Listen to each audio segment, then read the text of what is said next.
pagtanggol at i-deny ni Atong ang nasabi nga pong pagkasangkot ng pangalan ni Gretchen Barreto sa nasabi nga pong missing na mga sabongero, ay umalma na rin nga po ang kampo ni Gretchen at nagsalita na rin ang side nito.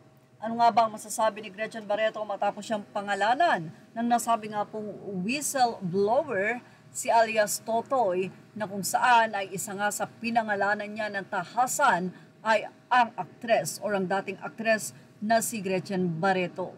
Ito mismo ang kinumpirma ni Jolly Dondon Padidongan mula sa naging interview sa kanya at ibinalita nga ito una sa 24 oras.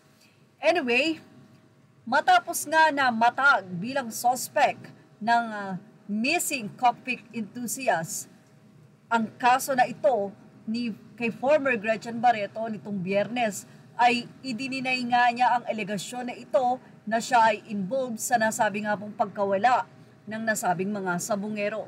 Mula sa kaniyang abogado na si Attorney Alma Malonga, sinabi nila na wala raw katunayan at walang basihan ang nasabi nga pong pagbibintang na ito o pagsasangkot na ito kay Gretchen Barreto.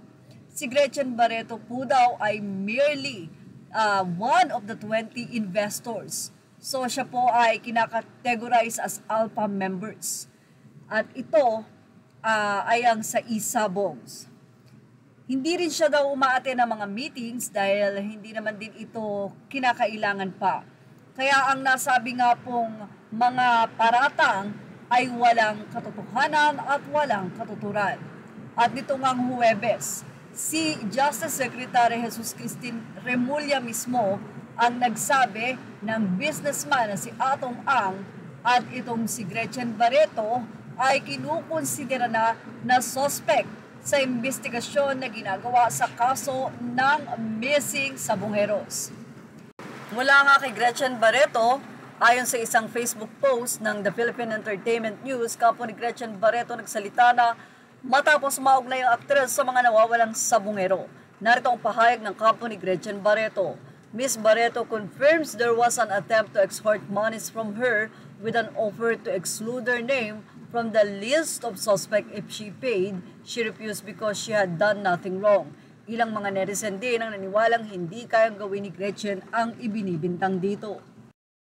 At isa nga si Atong sa nagpatunay nito na kung anuman ay walang kinalaman si Gretchen Barreto sa nasabi nga pong paratang ng whistleblower. Sino nga kaya sa kanila ang tunay na nagsasabi ng totoo? Well, antayin na lang natin kung sabi nga, masiserve nga ba talaga ang justice sa nasabing mga missing sabongeros. Yan ang ating showbiz update. Images are all credit to the rightful owners. Thank you for watching. Please like, share, and subscribe.